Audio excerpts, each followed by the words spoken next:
Assalamualaikum warahmatullahi wabarakatuh. Pada kesempatan ini saya akan menjelaskan mengenai aturan pencarian turunan.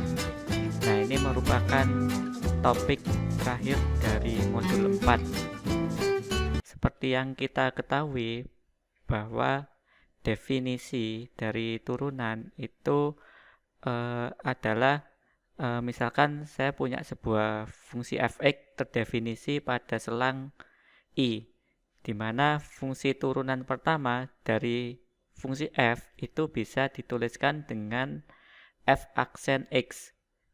Nah, sehingga bisa kita turunkan rumusnya menjadi f aksen x sama dengan limit t mendekati x dari fungsi ft min fx dibagi dengan t min x. Nah, atau jika saya mempunyai sebuah variabel h, di mana h ini adalah selisih dari t dan x, maka bisa saya turunkan lagi bahwa turunan dari fungsi x adalah limit h mendekati 0 untuk fungsi fx plus h dikurangi dengan fx dibagi dengan h. Nah, ini dengan syarat bahwa limitnya ada. Jadi kan di materi sebelumnya kita sudah membahas mengenai bagaimana cara membuktikan bahwa limit itu ada. Nah, sebuah turunan itu ada banyak simbolnya ya, atau notasi lain dari turunan yang sudah kita pelajari sebelumnya. Kita biasanya pakai aksen ya, f aksen x. Nah, di sini ada beberapa notasi lain. Yang pertama itu kita bisa pakai y aksen atau dy per dx atau dfx per dx atau dxy. Nah, dxy ini x-nya kecil ya. Atau dx fx. Nah, bentuk yang dy per dx ini dikenal sebagai notasi Leibniz. Nah, jadi ini mungkin adalah orang yang menemukan ini ya. Nah, kemudian dari fungsi dasar mencari turunan tadi, nah itu bisa kita turunkan sebuah aturan untuk mencari turunan ya. Nah, jadi yang pertama itu adalah jika fungsi fx sama dengan k, maka turunan dari fungsi fx itu sama dengan 0. Nah, ini konsep dasar dari turunan ya. Nah, sebagai contoh, misalkan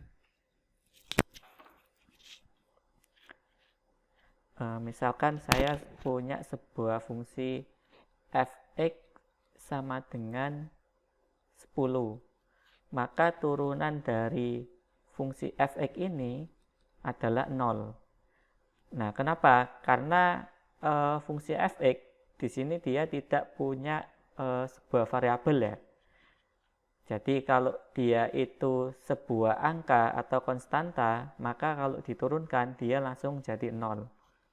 Nah, contoh lagi misalkan fx sama dengan 2x plus 5. Nah, di fungsi ini yang bertindak sebagai konstanta itu adalah 5. Maka 5 ini nanti yang kalau kita turunkan, maka 5 ini akan menjadi 0. Nah, turunan dari 2x itu adalah 2 ditambah dengan 0. Nah, jadi sebuah konstanta atau sebuah angka yang kalau dia itu tidak diikuti dengan variabel dari x, maka kalau diturunkan dia akan jadi 0. Nah, kemudian kita lanjut ke aturan yang kedua. Nah, di aturan yang kedua ini, kalau saya punya sebuah fungsi ya, sebuah fungsi fx dengan di situ ada variabel x yang berpangkat. Nah, jadi di aturan yang kedua, maka kalau saya turunkan, di sini fungsinya x pangkat r ya. Kalau saya turunkan x pangkat r ini, maka hasil turunannya itu adalah pangkatnya atau r dikurangi 1, kemudian R-nya ini dikalikan dengan variabel di depannya X. Nah, sebagai contoh seperti ini. Jadi misalkan saya punya sebuah fungsi fx sama dengan 2x kuadrat ditambah dengan 3x. Nah, maka turunan dari fungsi fx ini, nah kita ikut petunjuk yang kedua ini ya, aturan yang kedua. Maka pangkatnya dikurangi 1 ya. Jadi R-1, R di mana R ini adalah pangkatnya. Nah, berarti X 2-1, kemudian pangkatnya R ini dikalikan dengan variabel yang ada di depan sini. Nah, R-nya 2. Berarti 2 dikali 2. Ditambah dengan 3X ya. 3X kita turunkan. Nah, 3X ini kan berarti pangkatnya 1 ya. Berarti X 1-1, kemudian pangkat 1 ini dikalikan dengan variabel 3. 1 dikali dengan 3. Nah, kemudian sekarang kita hitung hasilnya. 2 kali 2, 4. Kemudian pangkatnya dikurangi 1, berarti 2-1. X pangkat 1 ditambah dengan 1 kali 3, 3. Kemudian pangkatnya 1-1, 0. Berarti X pangkat 0. Maka bisa kita tuliskan bahwa turunannya itu adalah 4X. Pangkat 1 ini sama kayak tidak ditulis ya. Ditambah dengan X pangkat 0. X pangkat 0 itu berapa? Sebuah bilangan kalau dipangkatkan 0 itu hasilnya adalah 1. Berarti 3 kali 1. Hasilnya 3. Nah, maka turunannya dari fungsi fx sama dengan 2x kuadrat ditambah 3x itu adalah 4x plus 3.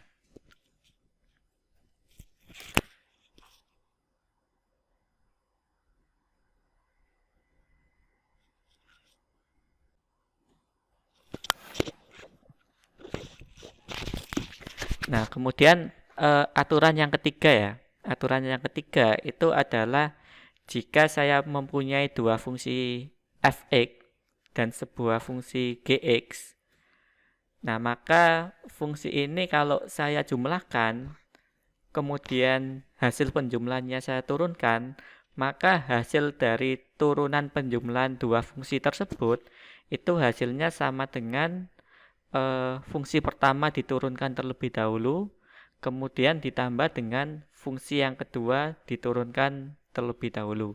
Nah, sekarang kita buktikan ya.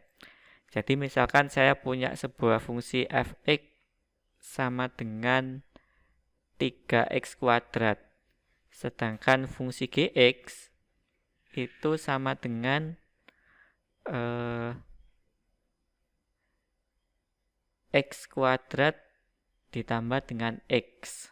Nah, sekarang kita akan coba jumlahkan terlebih dahulu ya. Fx ditambah gx-nya ini kita jumlahkan terlebih dahulu. Berarti fx ditambah dengan gx sama dengan fx-nya 3x kuadrat ditambah dengan x kuadrat ditambah dengan x. Hasilnya sama dengan 3x kuadrat ditambah x kuadrat itu 4x kuadrat ditambah dengan x. Nah, sekarang hasil penjumlahan ini kita turunkan. Kita turunkan berarti dfx ditambah gx dibagi dengan dx. Hasilnya sama dengan pangkatnya kita kurangi 1 ya. X kuadrat ini pangkatnya kita kurangi 1 jadinya x. Kemudian pangkatnya dikali dengan variabel di depannya x, berarti 2 kali 4 hasilnya 8. Kemudian x kalau kita turunkan itu hasilnya adalah 1. Nah, maka turunan dari fungsi ini adalah 8x plus 1. Nah, sekarang kita bandingkan ya. Kita bandingkan hasilnya dengan kalau kita turunkan satu persatu sesuai dengan aturan yang ketiga.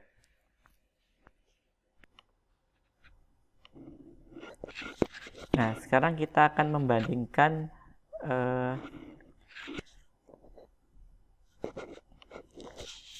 sekarang akan kita bandingkan dengan cara menurunkan satu persatu setiap fungsinya, kemudian kita jumlahkan. Nah, fungsi yang pertama itu adalah 3x kuadrat, kemudian fungsi yang kedua atau gx itu sama dengan x kuadrat ditambah x. Nah, sekarang kita turunkan satu persatu terlebih dahulu ya. Jadi f aksen x itu sama dengan ini ya, diturunkan ya. Pangkatnya dikurangi 1, jadinya x, kemudian pangkatnya dikali dengan 3, 2 kali 3, 6.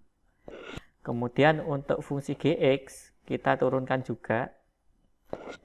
Berarti sama dengan 2x ya. Pangkatnya dikurangi 1, hasilnya x pangkat 1, kemudian 2 dikali dengan 1, itu hasilnya 2. Kemudian ditambah dengan x.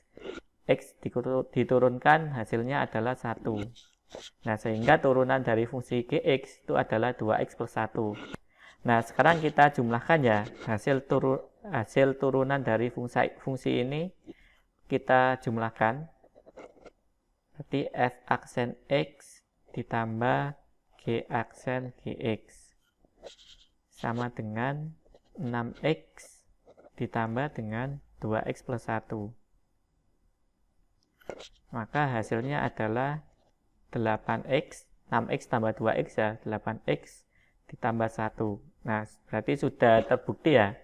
Hasilnya sama seperti kalau kita jumlahkan terlebih dahulu dua fungsi ini, kemudian baru kita turunkan. Nah, ini aturan yang ketiga, ini sudah terbukti.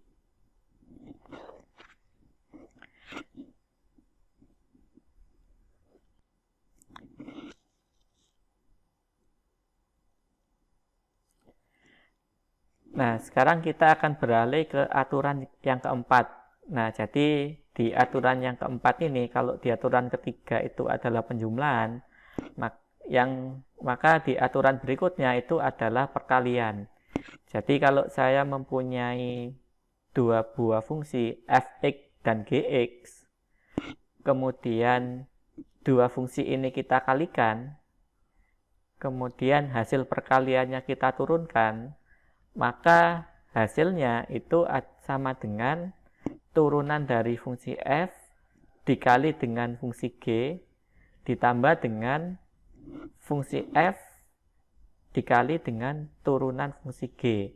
Nah, ini sekarang kita buktikan terlebih dahulu ya.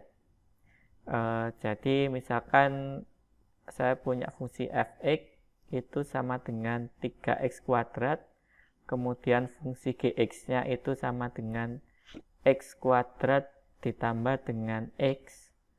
Maka kalau kita kalikan fx dikali dengan gx, berarti sama dengan 3x kuadrat dikali dengan x kuadrat ditambah dengan x.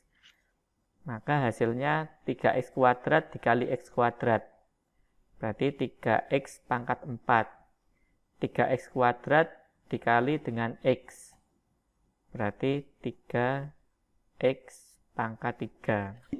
Nah, sekarang ini kita turunkan ya. Jadi ini kita turunkan hasil perkaliannya. Berarti di sini dfx gx per dx sama dengan pangkatnya dikurangi 1, berarti 4 min 1 ya, berarti x pangkat 3, kemudian 4 dikali 3, 12, kemudian ditambah dengan x pangkat 3, pangkatnya dikurangi 1, jadinya x kuadrat, kemudian pangkatnya dikalikan 3, 3 kali 3, 9. Maka hasilnya adalah 12x pangkat 3 ditambah dengan 9x kuadrat. Nah, sekarang kita akan membandingkan hasil dari turunan kalau dua fungsi itu dikalikan terlebih dahulu baru diturunkan, kemudian kita bandingkan hasilnya dengan aturan yang keempat, aturan yang ini.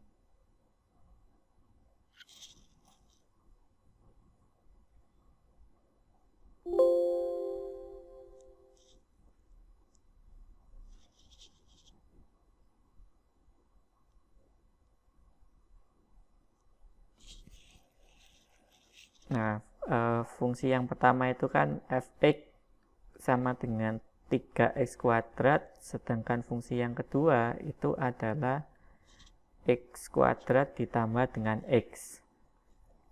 Nah, menurut aturan yang keempat, turunan dari dua buah fungsi yang dikalikan itu hasilnya adalah f aksen x dikali dengan gx ditambah dengan fx dikali dengan turunan dari fungsi gx. Nah, ini coba kita cari dulu turunannya ya, turunan dari fungsi fx dan gx untuk mengisi rumus yang ini. Nah, kita cari dulu turunan dari fungsi fx, 3x kuadrat berarti 6x ya kalau diturunkan. Sedangkan fungsi gx turunannya itu sama dengan 2x ditambah dengan 1. Nah, sekarang kita masukkan ke rumus ini ya. Kita masukkan ke rumus ini. Nah, turunan dari fungsi x, fx, berarti 6x. Dikali dengan gx. Gx-nya adalah x kuadrat ditambah dengan x. Kemudian ditambah dengan fx. Ditambah fx-nya 3x kuadrat. Ditambah dikali dengan turunan dari fungsi gx. Dikali turunan dari fungsi gx adalah 2x plus 1. Nah, sekarang kita kalikan 6x dikali dengan x kuadrat, hasilnya 6x pangkat 3 ditambah dengan 6x dikali x, 6x kuadrat ditambah dengan 3x kuadrat dikali dengan 2x, berarti 6x pangkat 3, kemudian 3x kuadrat dikali dengan 1, hasilnya adalah 3x kuadrat. Nah, sekarang kita jumlahkan ya, 6x pangkat 3 ditambah dengan 6x pangkat 3, berarti 12x pangkat 3. Ditambah dengan 6x kuadrat ditambah 3x kuadrat, berarti 9x kuadrat.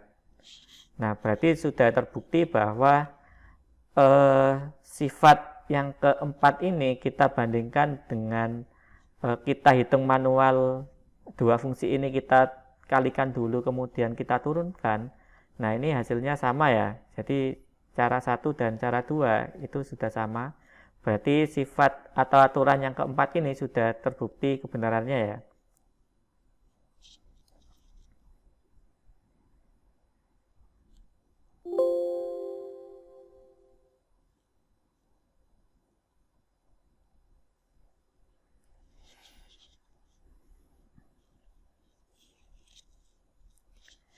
Nah, sekarang kita akan beralih ke fungsi yang kelima. Nah, di fungsi yang kelima ini saya mempunyai dua buah fungsi fx dan gx, di mana fungsi fx dibagi dengan gx itu diturunkan. Maka hasil turunannya itu sama dengan turunan dari fungsi x dikali dengan fungsi gx dikurangi dengan fungsi fx dikali dengan turunan dari fungsi gx dibagi dengan gx kuadrat. Nah, hati-hati di sini ada operasi pembagian ya. Operasi pembagian itu bahwa penyebutnya itu tidak boleh 0. Nah, berarti ini tidak boleh 0 ya, gx kuadratnya. Nah, sekarang kita coba menghitung ini. Nah, mungkin fungsinya sederhana aja ya. Saya sederhanakan. Mungkin fungsi f-nya itu, fungsi fx-nya itu sama dengan x kuadrat, sedangkan fungsi gx-nya itu sama dengan x pangkat 3. Nah, sekarang kita hitung manual terlebih dahulu ya. Kita hitung manual terlebih dahulu. Kita bagi fungsi fx dibagi dengan fungsi gx. Nah, maka hasilnya sama dengan x kuadrat dibagi dengan x pangkat 3. Hasilnya sama dengan ini pangkat 2 sama pangkat 3 bisa dicoret ya. Berarti ini tinggal pangkat tinggal 1 dibagi dengan X. Hasilnya adalah 1/X. Nah, 1/X ini sama artinya dengan X pangkat min 1. Nah, sekarang kita turunkan ya. Kita turunkan fungsi fx dibagi gx ini. dfx dibagi dengan gx per dx. Berarti sama dengan pangkatnya ini kita kurangi 1 ya. Berarti min 1 dikurangi 1 hasilnya min 2. Kemudian min 1-nya pindah ke depan. Berarti ini min. Nah, hasil turunannya berarti ini ya. Min x pangkat min 2. Nah, sekarang kita akan membuktikan dengan memakai aturan turunan pembagian yang nomor 5 ini ya, aturan yang nomor 5 ini. Jadi kita akan membuktikan fungsi atau rumus ini apakah nanti hasilnya sama seperti ini, min x pangkat min 2.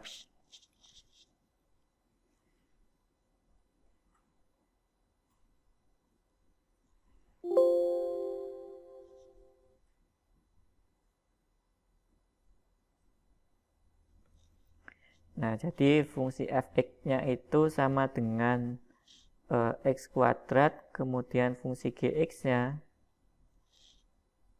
fungsi gx sama dengan x pangkat 3. Nah, menurut aturan ini, cara menghitungnya sesuai rumus ini ya. Nah, sekarang kita buktikan turunan dari fungsi fx dibagi dengan gx sama dengan f turunan dari fungsi fx, berarti x kuadrat kita turunkan hasilnya 2x ya. 2x kemudian dikali dengan fungsi gx-nya adalah x pangkat 3. X pangkat 3 ini dikali. Kemudian dikurangi dengan fungsi fx-nya adalah x kuadrat dikali dengan turunan fungsi gx. Dikali turunan fungsi gx berarti 3x kuadrat ya. 3x kuadrat dibagi dengan g kuadrat x. Nah, fungsi gx-nya adalah x pangkat 3 ya. X pangkat 3 kita kuadratkan. Berarti hasilnya sama dengan 2x dikali dengan x pangkat 3. Berarti 2x pangkat 4 dikurangi dengan min x kuadrat dikali dengan 3x kuadrat. Berarti 3x pangkat 4 kemudian dibagi dengan x pangkat 3 kuadrat. Hasilnya x pangkat 6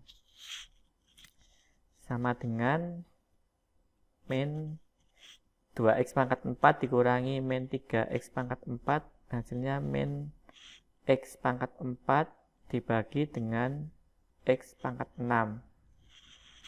Hasilnya sama dengan min pangkat 4 sama pangkat 6 ini bisa dicoret ya. Min 1 dibagi x kuadrat, maka sama dengan min x pangkat min 2.